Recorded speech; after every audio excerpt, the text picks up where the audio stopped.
경제 컬럼니스트 정철진의 경제 시선. 예, 경제 소식 정리해보겠습니다. 정철진 경제 컬럼니스트 전화 연결하죠. 안녕하세요. 네, 안녕하십니까. 예, 여당 쪽에서 공무원연금 개혁안이 나왔다고 했는데, 물론 네. 이건 확정된 건 아니죠. 네. 근데 이대로 갈 수도 있고, 가지 않을 수도 있고, 근데 어쨌든, 네. 기본 방향을 살펴볼 수가 있고, 벌써부터 공무원들은 굉장히 반발하는 분위기인 것 같아요. 이제 당분간 뭐 한 달 넘게 아마 이 사안 가지고요. 공무원 연금 개혁안 가지고 또 얘기 많이 나올 것 같은데요. 이번에 나온 이 개혁안 새누리당과 연금학회가 제시한 거고요. 말씀하신 것처럼 뭐 이대로 안 갈 수도 있습니다. 또 당장 오늘부터 당정청, 뭐 청와대까지 모여서 끝장 토론한다고 하니까 많이 바뀔 수가 있지만 어쨌든 이게 이제 밑그림입니다. 여기서부터 시작하겠다. 박근혜 정부의 이 개혁안의 하나의 이제 기반이 된다 이렇게 볼 수 있습니다. 내용을 좀 보면은요, 내는 돈은 더 많이 내고 받는 돈은 줄이겠다. 뭐 아주 쉽게 생각하면 그겁니다. 여기서 이제 과세소득 대비 납입액, 뭐 연금, 기여금 이런 여기 이렇게 있는데 제가 좀 쉽게 말씀을 드리면 기존에 이제 100을 냈다. 매달 그 연금액 떼는 걸요. 예. 그럼 150을 떼야 됩니다. 그러니까 예. 50을 더 떼야 되고요. 기존에는 100 내고 240을 받았다. 그러면은 앞으로는 100 냈는데 이 170밖에 못 받는. 그러니까 240 받던 걸 170으로 떨어뜨리는. 상당하죠. 그러니까 내는 돈 더 많이 내고 이 뭐 덜 받게 하겠다 이러는 건데 실은 이것뿐만이 아니라 제가 내용 중에 몇 가지 정말 공무원들이 크게 반발할 내용들이 좀 있는데 예. 2016년부터요. 새롭게 공무원이 되는 사람들은 이 연금 구조를 기존의 공무원 연금 구조가 아니라 이 국민이 내고 있는 국민연금의 이 시스템과 똑같은 동일한 부담, 동일한 혜택이 되도록 설계하겠다 이렇게 되고요. 지금 기존 공무원들은 2015년까지는 공무연금식으로 가다가 2016년이 지나면 이제 앞서 말한 것처럼 새로운 방식으로 합쳐가지고 또 계산을 하게 되는 이런 논란이 좀 있습니다. 게다가 예. 그러면은 2015년에 명퇴하는 분들이 많겠네요. 그럴 수도 있겠지만 뭐 어쨌든 이게 제가 말씀드렸지만 밑그림이라고 하지 않습니까? 예. 이대로 안 될 가능성도 매우 높으니까 반발 때문에 그런 거고 지금 또 보면은 이미 지금 은퇴해서 연금을 받고 계시는 분들이 있잖아요. 예. 은퇴 소급은 안 되잖아요. 안 되지만 이분들의 연간 수령액에 이제 상승폭이 되는데 이제 매달 인플레나 이런 것 따라서 예. 이것도 마찬가지로 해서 축소해야 된다. 이것도 좀 개혁안에 담겨 있습니다. 그러니까 이게 다 된다면은 이 공무원분들은 실은 엄밀히 말해서 박봉하게 견디는 것도 이 공무원 연금이 상당하니까 뭐 평균액이 200만 원이 넘습니다. 뭐 공무원 분에 따라 다 다르겠지만 예. 그런데 그럼 박봉의 월급은 그대로 두고 연금을 깎고 이러면은 반발이 상당히 거셀 것이라고 보여지고요. 대략 한 뭐 지금 그 관계되는 사람이 200만 명이 넘으니까 그렇죠. 쉬울까 이런 생각이 듭니다. 근데 관계되는 게 200만 명 말씀하신 건 공무원 숫자고요. 그렇죠. 가족까지 포함하면은 그거는 상당히 뭐 4인 가족 기준으로 얘기할 수는 없지만 한 600만 원 이상이 된다고 볼 수가 있죠. 네네. 이게 그래서 지금 이게 또 선거 얘기 안 나올 수가 없는데 예? 선거가 있으면 이게 어떻게 들어갈지 몰라요. 그러니까 올해 또 아니고 내년으로만 가도 또 못 버티죠. 게다가 이제 요즘에 젊은 친구들이 또 공무원 되겠다고 막 열심히 노력을 하는데 이제 그 2016년 이후에 공무원들은 국민연금이나 연금 방식이 똑같다라고 하면은 또 여러 가지 또 문제가 있겠죠. 예. 그래서 뭐 정부도 이걸 이제 반발을 감안해서 국회에 넘기려고 국회 입법으로 추진하겠다 이렇게 얘기가 나오는데 실은 이제 공무원 연금 개혁 아마 청취자 여러분들 잘 아시겠지만 이게 계속 재정에 펑크가 나고 있어요. 그래서 이제 적자를 세금으로 메워주고 있는데 예. 이제 베이비 부모들도 은퇴하면서 이게 수령 대상자가 점점 많아지지 않습니까? 그렇죠. 그래서 뭐 기존에는 뭐 500억, 1000억, 2000억, 3000억 이러다가 2010년에는 이제 조단이 한 3조 원대까지도 이제 메워줘야 할 적자 폭이 이렇게 커지게 되거든요. 하고 이게 적자 폭이 줄어들면은 괜찮은데 계속 늘어납니다. 뭐 예. 연간 6천억, 7천억씩 늘어난다고 하니까 실은 어느 정도의 이제 구조 개혁은 필요한데 실은 또 이제 공무원 여러분들은 할 말이 엄청 많죠. 예, 그렇죠. 맞습니다. 자, 그리고 말이에요. 지금 저희 YTN이 속보로 전한 바에 따르면은, 이 농민단체가 지금 당정협의하는 장소에 난입을 했다. 이런 얘기가 나오는데, 예. 지금 이게 이제 쌀 관세화 문제 아니겠어요? 그죠? 예. 쌀 관세 문제인데, 이거 지금 500% 넘죠? 그래서 실은 어제까지만 해도 괜찮았었거든요, 분위기가. 이 정부가 관세율 내놨는데 513%의 고유 관세를 추진하겠다라고 일단 내놨습니다. 그러니까 그동안에 최악의 경우에는 300%, 못해, 미니멈 400% 넘겨야 된다라고 하고 500% 이상만 이제 된다면은 한숨 돌릴 수 있겠다. 왜냐면은 이제 국내산 쌀이 중국산보다는 2배 비싸고 미국산보다는 거의 3배 비싸거든요.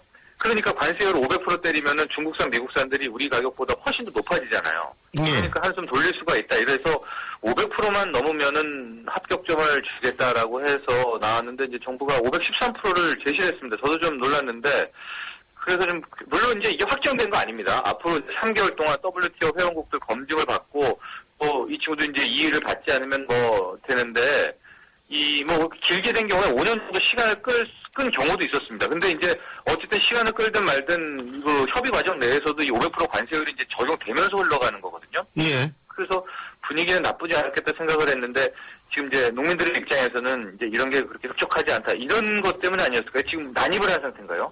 예, 난입을 한 상태라고 얘기를 하더라고요. 예. 근데 어쨌든 그 수입쌀 가격이 높아져야 되는 것도 사실이지만 그렇죠. 보호를 해야 되니까. 그렇죠.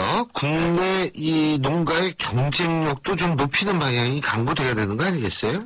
그렇습니다. 저도 그렇고 많은 분들이 늘 얘기하는 게 우리가 이제 쌀 관세와 유예 받고 이 시장 그동안 이제 막고 했던 게 20년입니다. 그러니까 20년이라는 세월이라면은 국내 농가 경쟁력이라든가 농업 산업의 큰 틀을 정말 바꿔도 한 몇 번을 바꿨어야 될 것 같은데 지금 20년 전이나 지금이나 뭐 크게 달라진 게 없거든요. 예. 그런데 정부가 일단 또 513%, 500% 넘는 관세율을 통해서 가격으로 일단은 국내 농가를 보호하겠다 이런 쪽으로 하는데 실은 더 중요한 거는 구조적인 어떤 하나의 경쟁력을 강화하게 해야 된다 이런 거죠. 그래서 요번에 보니까 뭐 고품종 종자 개발을 위한 연구 개발, 뭐 쌀 생산비 절감 기술 개발 이런 거 이렇게 한다고 했는데 역시 중요한 건 이제 산업적인 경쟁력을 키우는 쪽으로 예.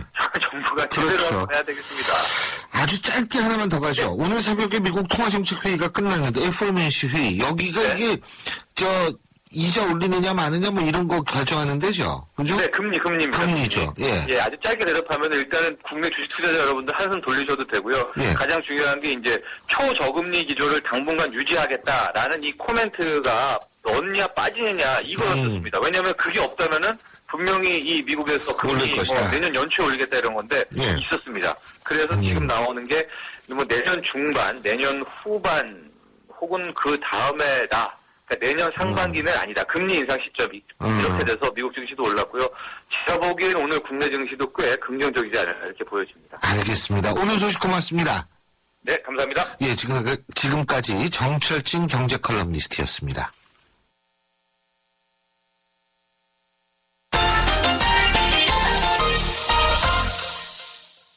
이번에는 스포츠 소식 정리해보죠. 경향신문 김세훈 기자 연결합니다. 김세훈 기자?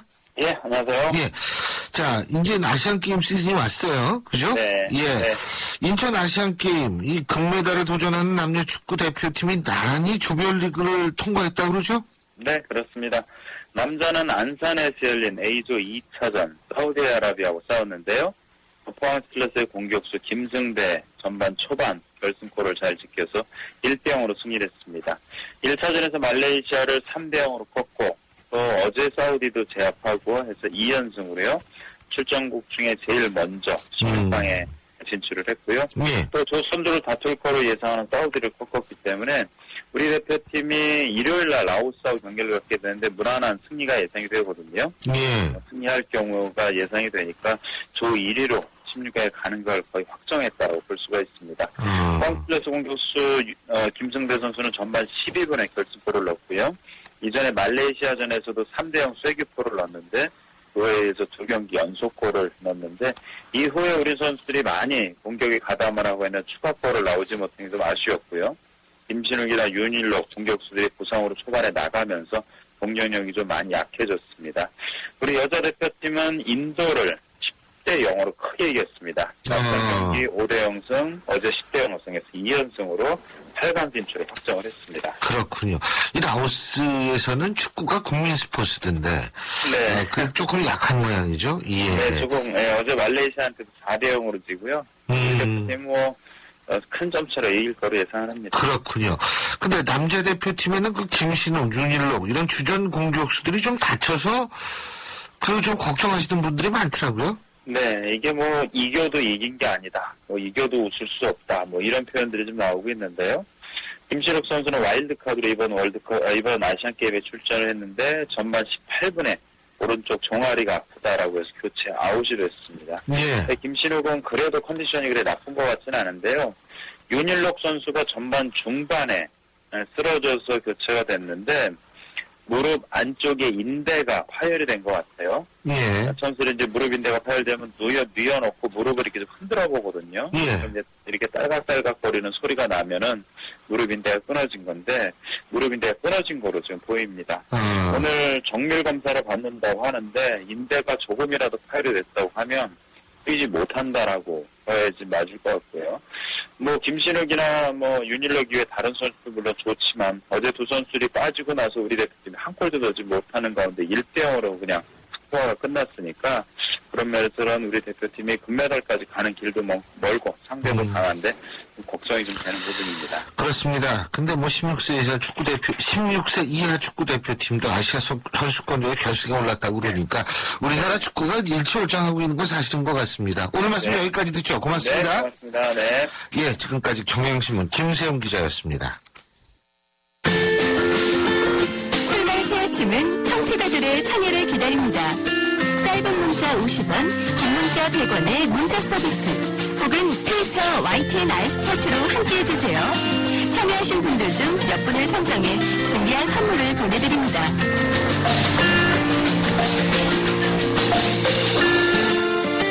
최근에 전국 교직원 노동조합, 우리가 흔히 전교조라고 하죠.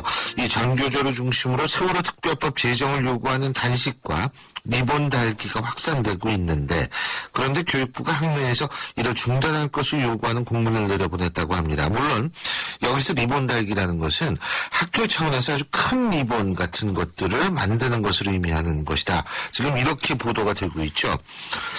전교조와 교육부 사이에 낀 교육청. 그래서 상당히 어떻게 해야 될지 모르는 특히 진보교육감이 교육감인 지역에서는 이런 현상이 두드러지고 있다고 하는데요. 자, 그래서 그런 지역 중에 한 지역의 교육감을 연결해서 입장 좀 들어보겠습니다. 광주시 교육감이시죠. 장휘국 교육감인데요. 장휘국 교육감께서는 전교조 출신으로 그동안 다른 어느 지역보다도 세월호 특별법 제정을 강력히 촉구하고 있는 곳입니다. 자, 장휘국 교육감 연결해서 어떤 입장인지 자세한 입장 들어보겠습니다. 장 교육감님, 안녕하세요. 네, 안녕하세요. 예. 지금 교육부가 공문을 내려보낸 내용 확실하게 좀 확인을 해야 될 텐데요. 이 리본 달기를 금지한 것은 아니고 학교 차원에서 큰 리본 조형물이나 이런 거 만드는 걸 금지하는 건 아닙니까? 저희가 그 정확한 내용을 전달받지 못하고요. 예. 공문 내용으로 보면은 이번은 교육활동과 무관하고 정치적 활동에 오해 소지가 있으므로 학교 내에서 발생하지 않도록 조치한다. 이렇게 돼 있어요. 예. 그러니까 이제 큰 리본인지 가슴에 다는 작은 뭐 노란 리본인지 아니면 리본에 뭐 특별법 촉구 이렇게 쓴 것인지 아무것도 안 쓴 것인지 이런 것에 대한 뭐 특별한 뭐 그 지적이 없이 그냥 이렇게 리본 달기는 정치적 활동으로 오해의 소지가 있으므로 교내에서 발생하지 않도록 조치한다. 이렇게 되어 있습니다. 예. 지금 단식하는 선생님이 광주에는 좀 계십니까? 제가 알기로는 선생님들 중에서 점심 단식을 하는 분들이 있는 걸로 압니다. 예. 그러나 뭐 점심 단식한다고 크게 어디다 써붙이고 그러는 게 아니고 그냥 선생님들이 자기 책상에 간단하게 나는 오늘 점심을 뭐 금식한다, 단식한다 이렇게 써놓고 한다는 걸로 제가 듣고 있습니다. 예. 그리고 학교 앞에 1인 시위 하시는 분들도 계신가요? 학교 앞에서 예. 등교 시간 또는 퇴근 후에 그렇게 하는 분이 있다고 제가 보고받았습니다. 예, 그렇군요. 그런데요, 지금 어쨌든 공문이 내려왔지 않습니까? 그죠? 네. 그러면은 교육청의 입장에서 볼 때는 그 공문을 집행해야 되는 것이 맞는 거 아닙니까? 저희들로서는 교육부에 이 공문이 온 것에 대해서 좀 매우 당황스럽습니다. 그러나 이거를 집행한다는 것은 저희들이 이걸 학교로 보내거나 아니면 학교에서 이런 사례가 일어나지 않도록 하는 그런 것이라고 생각하는데요. 네. 상당히 좀 당황스럽습니다, 이게. 왜 그러냐면은 지금 이 세월호 참사는 온 국민이 가슴 아프게 여기고 있지만 특히 또 유가족뿐만 아니라 우리 교사와 학생들이 많이 안타깝고 가슴 아프게 생각합니다. 그건 전 국민들이 그 사건에 대해서 다 안타깝게 생각하죠. 예, 이제 그런데 특히 더 교사와 학생들이 그렇다는 거죠. 예. 그런 속에서 자기 의견을 이런 수준으로 표현하는 것까지를 그 교육청에서 하지 말아라 이렇게 제지한다는 것은 저희들이 좀 과도한 규제가 아니냐 이런 생각을 좀 하고 있습니다. 그래서 이러한 사례에 대해서 내용을 파악해서 교육부에서 제출해달라고 하니까 이런 사례가 있는지 이런 것은 저희들이 파악할 필요가 있겠다 생각을 합니다. 예. 그러나 이렇게 리본도 달지 말아라, 개인이 하는 단식도 하지 말아라 이런 것은 좀 저희가 그렇게 지시를 하기가 좀 난감한 점이 많이 있습니다. 그래서 지금 협의 중입니다. 그렇다면은 학교 앞 1인 시위나 세월호 특별법 제정과 관련된 공동 수업은 어떻게 보십니까? 1인 시위를 학교 안에서 한다는 것 또는 근무 시간에 한다는 것은 안 될 일이죠. 그러나 학교 밖에서 근무 시간이 아닌 때 한다는 것은 법령에도 그게 1인 시위는 가능하도록 되어 있기 때문에 뭐라고 하기가 좀 어렵지 않나 그런 생각이고요. 예. 공동수업하는 것에 대해서도 지금 특별히 1시간 내내 이 문제를 가지고 수업을 한다는 것은 계기 교육의 지침에 따라서 하는 게 옳죠. 그러나 담임교사가 조회나 종례 때 5분 또는 몇 분 동안 훈화를 한다든지 아이들에게 거기에 대해서 소감을 말해보라 한다든지 이런 정도는 우리가 일상적으로 무슨 일이 생기거나 사회적 문제나 아니면 역사적 문제나 학생들의 가치관에 관해서나 이런 것들을 한단 말이죠. 그런 것에 대해서 계기 수업이라 해가지고 규제하는 것은 어려울 것 같고 다만 1시간 내내 이 내용을 가지고 어떤 수업안을 만들어서 수업을 한다는 것은 그 계기교육의 지침에 따라야 하리라 이렇게 봅니다. 예. 근데요, 사실 지금 말입니다. 문제가 되는 것은 세월호, 아까도 말씀하셨지만 이 사건에서 가슴 아파하지 않는 국민 없을 거라고 저는 보는데 중요한 것은 이 문제가 지금 정치화되고 있거든요. 바로 거기에 우리가 초점을 놓고 본다면 과연 세월호 문제에 대한 접근이 정치적 중립성을 갖고서 접근할 수 있는가 하는 부분, 이 부분이 지금 중요하게 다루될 것 같거든요. 그 부분에 대해서는 어떻게 보세요?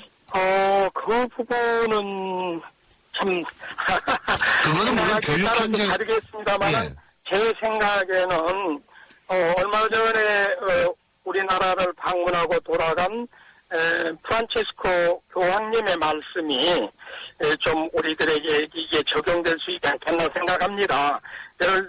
이를테면 돌아가는 그 비행기 안에서 노란 리본을 달고 또 그 세월호 유족을 만나고 하는 게 정치적 중립을 훼손하고 정치적으로 이용당할 수 있지 않느냐 하는 질문을 했을 때 사회적 약자의 아픔, 고통 거기에 대해서 침묵한다는 것은 참 온당한 일이 아니다 이렇게 그 프란체스코 교황님께서 말씀을 하셨다고 제가 들었어요. 예. 그런 취지로 본다면은 이 세월호 참사에 대한 입장을 우리가 좀 모두가 공감할 수 있게. 여보세요? 예, 고통받고 있는 사람에 대해서 외면한다는 것은, 그 성직자로서 또는 교육자로서, 그러해서는 안 된다 하는 생각. 그러니까 이제, 저는 예. 그걸 외면을 해야 된다라는 얘기는 아니었고요.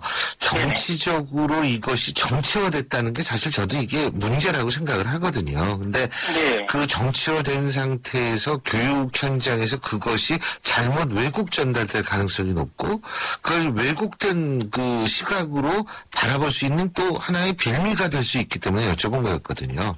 네, 그럴 수는 있죠. 그런 오해를 받을 수는 있겠다 생각을 합니다. 예. 그러나 이 다른 사람이 그 참 고통에 대해서 침묵하고 있다는 것도 또 정의가 아니다 이런 생각을 좀 많이 합니다. 그렇다면은 교육감님께서는 교육부 지침에 대해서 앞으로 어떻게 대응하실 생각이세요? 더 협의를 해보겠습니다만은 이제 교육적으로 문제가 있다고 생각되는 계기 수업, 아까 말씀드린 것처럼 1시간 내내 계기 수업을 한다거나 이런 것에 대해서는 저희들이 적절한 지도를 해야 하리라고 보고요. 그 외에 법에 어긋나지 않은 상황에서 하는 일들에 대한 규제는 좀 어렵다 생각이 되고 이러한 내용들이 학교에서 어떻게 이루어지고 있는가 하는 것에 대해서는 저희들이 좀 파악을 할 필요가 있다 이렇게 생각합니다.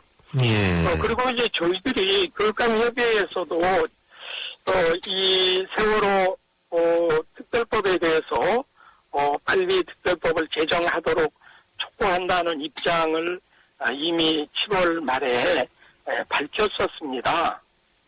예. 예.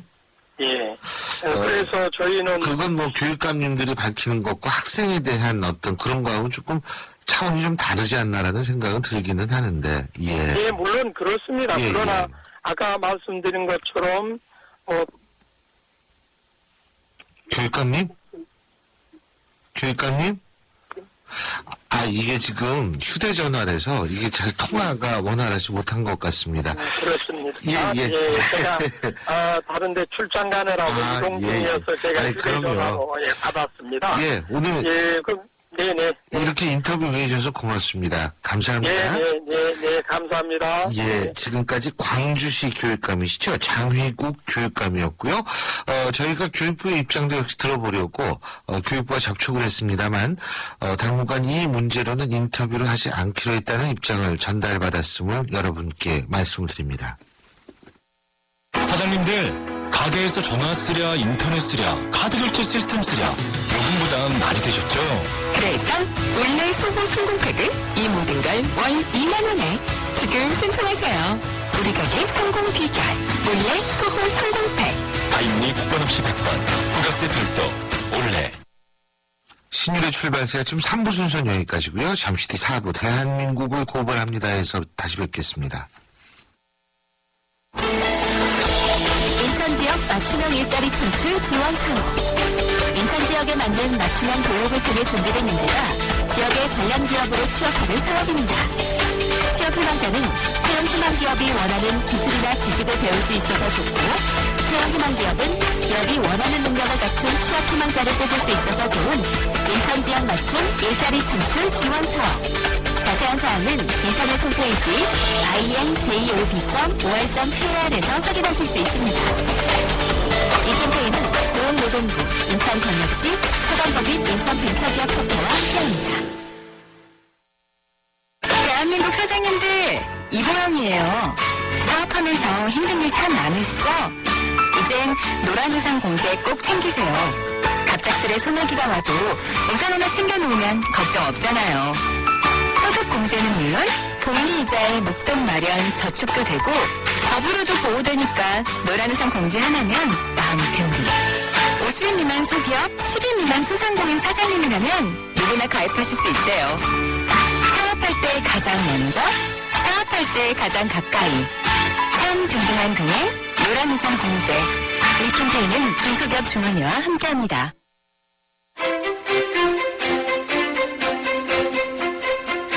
여러분은 지금 신율 교수가 진행하는 출발 새 아침을 듣고 계십니다.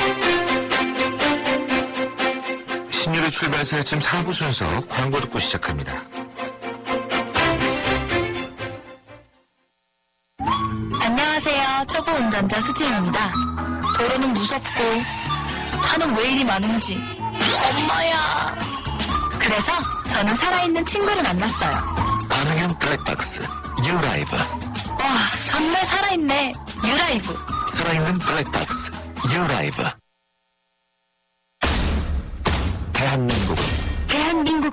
대한민국을 고발합니다. 예, 대한민국을 고발합니다. 자, 오늘은 대학에 대해서 좀 얘기를 해보려고 합니다. 얼마 전부터 개강을 했습니다. 저도 이제 개강한 지 한 3주 정도 지났는데요. 지금 이 개강하는 즈음에서 나타나는 문제가 바로 등록금 문제죠. 이 국가장학금 문제. 그래서 이 등록금 문제, 국가장학금 문제 등등의 장학금 문제, 이것 때문에 대학생과 학부모들의 고충, 고민이 상당히 큽니다. 그리고 반값 등록금을 정치권에서 얘기한 지는 오래됐습니다만 등록금이 반값이 되기는 요원한 것 같죠. 등록금 문제 그래서 여전히 심각합니다. 자, 그래서 이 등록금 문제 과연 우리 대학생들은 어떻게 바라보고 있는지 알아보겠습니다. 지금 이 자리에는 참여연대 안진걸 협동사무처장 그리고 서울 지역 대학생 교육대책위 실무자시죠. 숭실대학교 4학년 강혜진 학생 두 분 나와 계십니다. 어서 오십시오. 네, 안녕하십니까. 그래요. 고민 많죠, 우리 강혜진 학생도. 예, 제가 아무래도 사립대에 다니고 있고, 이제, 교육과 관련된 단체에서 활동을 하고 있어서, 그런 고민이 많은 친구들도 만나고 있고, 저도 고민이 많고 하는데요. 아무래도, 특히 사립대 같은 경우엔 등록금 자체가 비싸잖아요. 등록금 문제에 지방에서 올라오건 수도권 밖에 좀 지역에 사는 친구들이건 와서 공부를 해야 되는 거라서 주거비 문제라던가 최근에 이제 이 점수가 거품이 많다라고 하면서 상대평가제가 강화되고 있고 추억 문제는 늘상 있었던 일이고 이런 게 좀 많은데요. 올해 들어서는 교육부가 일방적으로 구조조정을 하면서 내과가 사실 폐지되고 있는 경우도 심심치 않게 좀 벌어지고 있습니다. 근데 상대평가제잖아요. 예. 그게 좀 70%까지 삐를 줄 수 있어요. 예. 근데 그 정도면 봐줘야 돼요. 우리도 아주 성적 낼 때 고민 많이 돼요. 그러니까 학생들 얼마나 많이 하게 아세요? 예. 저 요즘에 그것 때문에 다들 교수님 강사님 있는데 저도 이제 강사라고 했는데 그러니까 근데 이제 이 교육부에서 상대평가제를 막 강화를 하니까 일부 대학에서는 35%까지를 비미만으로 강제로 배정하는 거예요. 네. 지금 그렇게 되면 이게 지금 국가장학금이 비 이상이야만이 지급이 되게 돼 있거든요. 맞아요. 근데 그렇다고 그러죠. 아무래도 저소득층들이 상대평가제에서 불이익을 입는 경우가 또 많다고 분석되니까 또 그들이 국가장학금을 못 받는 이런 문제로 연동되어 있어 좀 걱정이 많습니다. 저희가. 맞습니다. 근데 지금 여러 가지 지금 대학생들이 직면하고 있는 고통을 말해줬는데 강혜진 학생이 볼 때 가장 큰 고통은 뭐예요? 지금 대학생들이 갖고 있는. 가장 큰 거는 예. 등록금 문제입니다. 등록금이 지금 제가 내고 있는 게 이제 360, 70이고 다른 학생들이 부러워할 정도로 싼 가격인 거거든요. 등록금 문제고 사실 취업하려면 요즘에 자격증들이 좀 스펙들이 갖춰져야 하니까 거기에 따른 추가 교육비 문제가 맞아요. 드는 것. 이 문제가 있고요. 사실 가장 심각한 건 그건데 그 외에도 사실 너무나 많은 문제들이 졸업하게 되면은 취업은 어떻게 하지? 근데 취업을 그래도 하게 되면은 요즘에는 계약직이라던가 그런 것들이 많은데 이 대출금 상환은 어떻게 하지? 당장 오늘 반값 어떻게 내지?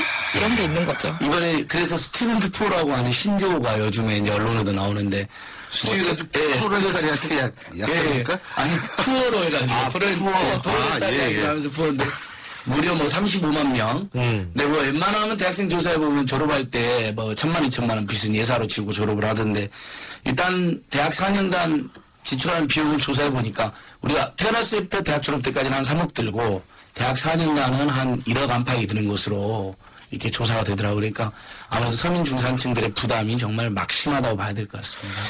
지금 반값 등록금 공약 이게 대선 때도 나오고 총선 때도 나오고 이게 수시로 나왔어요. 사실 그리고 반값 등록금을 제일 먼저 말씀하신 분이 지금 교육부 장관이십니다. 사회부 총리. 근데 이게 안 되고 있죠, 지금. 근데 등록금은 안 올라요. 오르지 않는 건 확실한데 반값 등록금은 아니잖아요. 그렇죠. 예? 예. 지금, 사실, 그래서 더 걱정이 많은 것 같은데, 안주장님, 사실, 유럽 같은 경우에는, 제가 이제 유럽에서 그래서 학교를 독일에서 계셨잖아요. 그 무상교가 있잖아요. 돈 안 내죠. 예. 네. 근데 저는 무상이라는 단어 쓰지 않습니다. 왜냐하면 뭐 공짜로 하는 게 아니고. 그렇죠. 세금으로 하는 거기 내니시니까, 때문에, 예. 무상하면 마치 뭐 공짜로 하는 것 같은데. 그러니까요. 예. 근데 이거, 사실 유럽이 이렇게 교육비가 안 드는데. 예. 이게 참, 근데 물론 이제 유럽은 다 국립대학이기 때문에 가능은 하지만 반값 등록금 어떻게 돼야 될 것 같아요? 그러니까 교수님 계셨던 독일에는 학생들에게 바페크라고 해가지고 등록금을 안 받는 걸 넘어서 생활비를 줘가지고. 네, 그거는 나중에 상환하는 거예요. 예, 공부에 이제 전념하게 해주는 건데. 근데 이제 우리는 등록금의 주거비에 나머지 고등교육분과는 1년에 2, 3천만 원까지 드니까. 예. 근데 일단 대한민국 국민들이나 우리 학생들이 유럽처럼 바로 무상교육을 해달라는 건 아니고. 예. 반은 우리가 낼 테니까 반만 국가가 부담하자. 다른 나라는 다 그렇게 하고 있지 않느냐. 이제 이런 건데 계속 공약을 했는데 지금 서울시립대학교는 딱 고지서에서 반만 나와서 한 학기 등록금 102만 원 정도밖에 되지 않습니다. 근데 학생들 학부모들 요구는 그거였는데 반값 등록금이 굴절돼서 이제 국가장학금으로 도입이 된 거거든요. 이거 이제 소득 1, 2분위 대학생들에게는 연간 450만 원까지 지급돼서 효과가 있는 것으로 분석이 되는데 나머지 이제 3분위, 4분위, 6분위 대학생들에게는 100만 원 안팎의 미미한 장학금이 지급되고 있으니까 그런 부분에서는 지금 학생들이 국가장학금은 짝퉁 반값 등록금이다라고 지금 지적을 하고 있는 상황입니다. 예. 이 국가장학금 얘기 아까 잠깐 나왔었는데 지금 많은 학생들이 받고 있어요. 우리 강혜진 학생 보기. 예. 네? 아무래도 취지문은 많이 받아야 되거든. 어때요? 보시기에. 아무래도 그게 없었을 때보다는 주변에 받는 친구들이 아무래도 있죠. 왜냐면은 옛날에는 과에서 한 명이 탑해가지고 받는 거고 이런 거였는데 하지만 어쨌든 평점이 B 이상인 경우에만 지급이 되고 있기 때문에 어쩔 수 없이 강제로 안 되는, 배정이 안 되는 친구들이 존재하는 거거든요.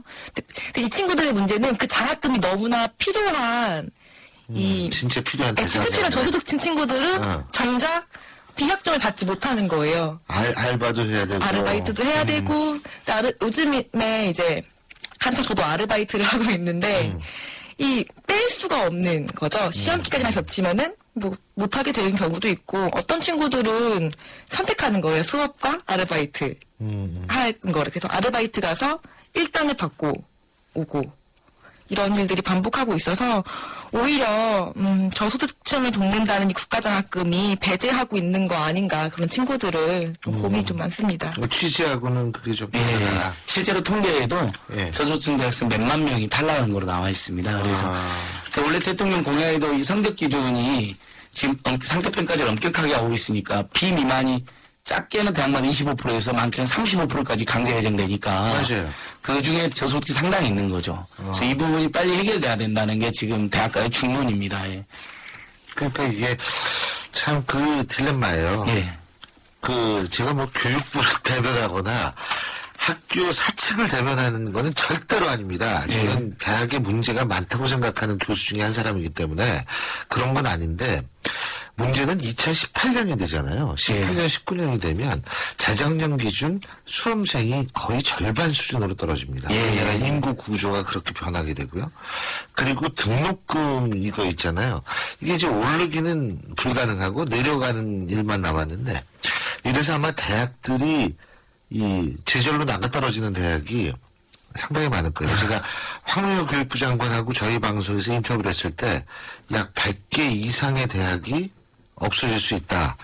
물론 이제 그 전제 조건이 있습니다. 외국 학생들을 많이 받으면 살아남는다는 건데 어쨌든 지금 상황이 그렇기 때문에 상황은 녹록지 않습니다. 근데 그럼에도 불구하고 대학이 왜 존재하느냐? 대학생들을 위해서 존재하는 건 사실이거든요. 그러니까 최대한 편의를 봐줘야 되는데 등록금 분납이 된다든지 신용카드로 결제를 해가지고 일시불이냐 분할이냐 분할 납부도 돼야 되는 거고.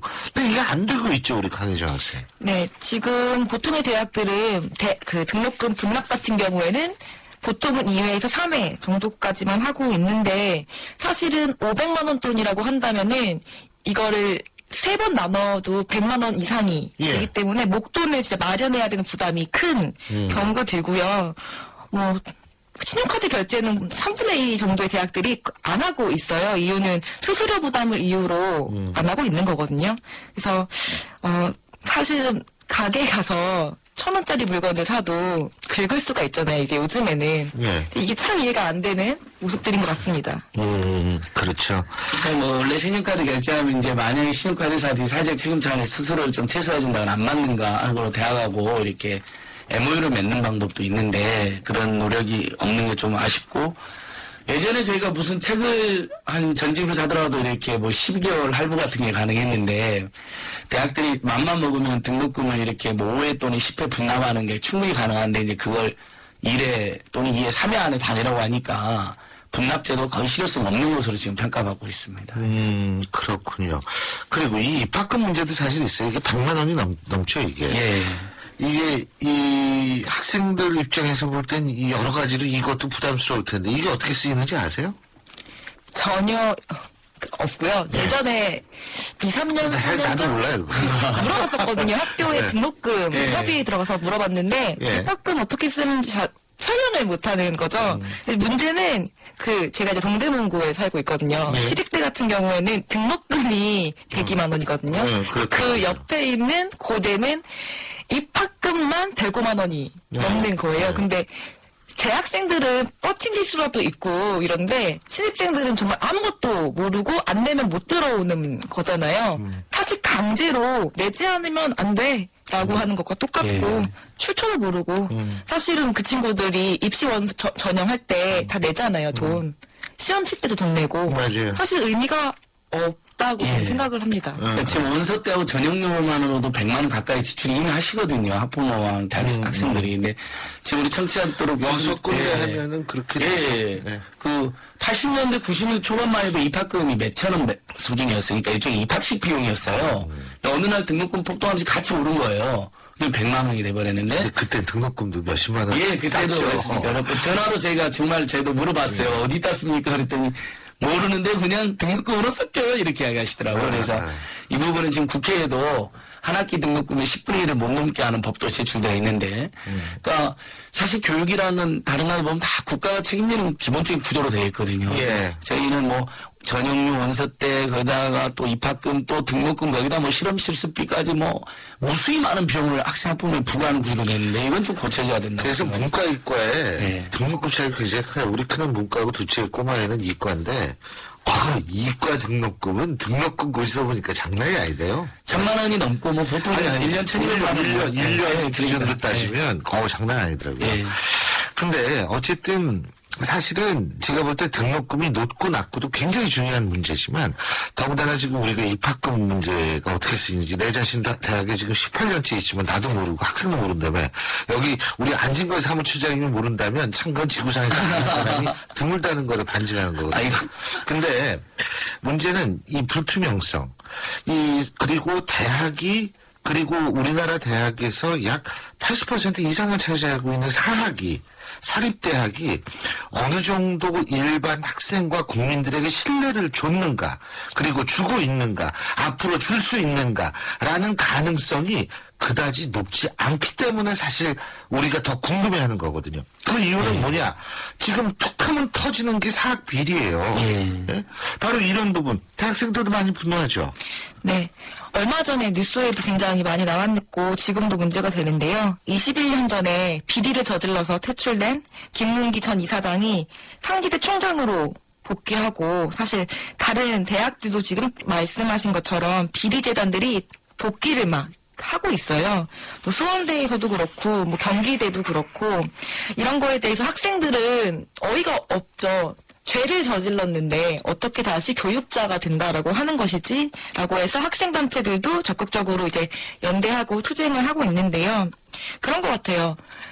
교육자라고 한다면은 교육 문제를, 학생들의 문제를 돈으로 바라볼 수 없는 건데 이것들을 돈으로 바라보는 거? 그리고 이 교육부라고 하는 정부들도 여기에 대해서 그거 잘못한 거니까 막아줄게. 우리가 처리해볼게가 아니라 잘 모르겠어. 그거는 자유로운 문제고 대학과 해결해 이런 것 같이 느껴져서 너무 분노가 큽니다. 교육 사업과 교육자를 좀 구분할 필요는 있죠. 그러니까요.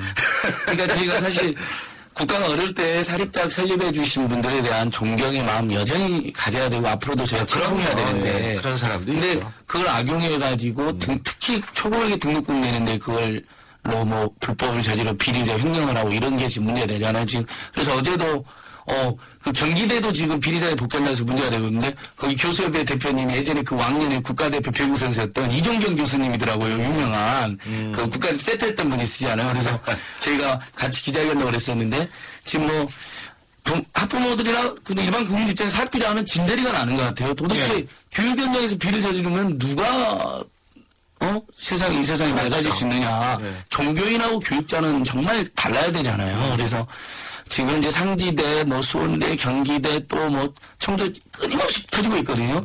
이 부분만큼 저는 이렇게 생각합니다. 이건 진보, 중도, 보수 문제가 아니라. 그거 그러니까 아니에요? 무조건 이건 그냥 교육을 바로 세우는 문제다. 우리 교육부와 검찰이 무조건 나서야 된다. 맞습니다. 그리고 어쨌든 이 교육 영역에 있어서 이 돈 문제 더 이상 나오지 않도록 우리 강혜진 학생이나 저 같은 대학에 있는 사람이나 우리 시민운동가이신 안진걸 사무처장이나 다 이 3자가 다 노력을 해야 될 거란 생각이 듭니다. 오늘 시간 관계상 오늘 말씀 여기까지 듣죠. 고맙습니다. 감사합니다. 예, 고맙습니다. 예, 지금까지 서울지역 대학생 교육대책의 실무자시죠. 숭실대학교 4학년 강혜진 학생 그리고 참여연대 안진걸 협동사무처장 두 분과 말씀 나눴습니다. 사장님들, 가게에서 전화 쓰랴, 인터넷 쓰랴, 카드 결제 시스템 쓰랴, 요금 부담 많이 되셨죠? 그래서 올레 소호 성공팩은 이 모든 걸 월 2만 원에 지금 신청하세요. 우리 가게 성공 비결 올레 소호 성공팩. 가입리 복권 없이 100번, 부가세 별도, 올레. 예, 오늘도 많은 분들 문자 보내주셨는데요. 2958님, 병역 필요한 남학생들 복무기간 동안 국가에서 반 지원해주고 여학생들 기타 여러 장학제도로 개선해서 학비 부담 줄일 수 있는 대안을 모색해야 합니다. 이런 문자 보내주셨습니다. 예, 대학이 우리의 고민거리가 되는 세상입니다. 이거 좀 고쳐야겠죠. 신율의 출발새 아침 오늘 순서는 여기까지입니다. 전 내일 오전 7시 10분에 다시 찾아뵙겠습니다. 고맙습니다.